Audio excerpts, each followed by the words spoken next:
Hello বন্ধুরা, আরও একটি নতুন ভিডিওতে সবাইকে স্বাগত। আজ তৈরি করব ক্ষীরের পুর ভরা পাটিসাপটা। প্রথমে আমি পিঠার ব্যাটারটা তৈরি করে নেব। ব্যাটারটা তৈরি করার জন্য আমি এখানে আতপ চালের গুঁড়ি নিয়েছি।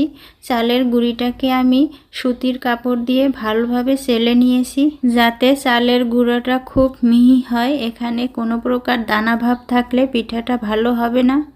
এখন এতে অল্প অল্প দুধ দিয়ে একটু মেখে নিয়ে তার মধ্যে দিয়ে দেব খেজুরের গুড় ও পরিমাণ মতো লবণ দিয়ে একটা পাতলা ব্যাটার তৈরি করে নেব। ব্যাটারটা খুব বেশি ঘন বা পাতলা করা যাবে না। দেখতেই তো পাচ্ছেন এর থিকনেসটা কেমন হয়েছে। এখন চুলায় বেশ কিছুটা দুধ নিয়ে জাল করে ঘন করে নিয়েছি।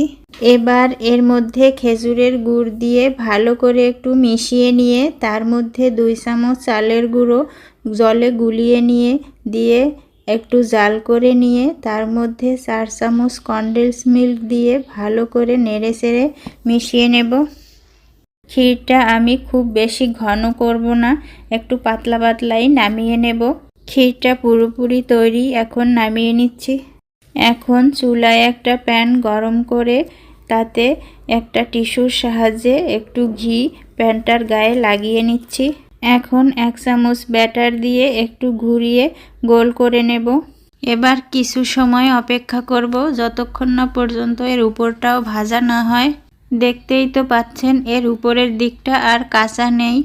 এখন এর মধ্যে 1 চামচ পুর দিয়ে দেব।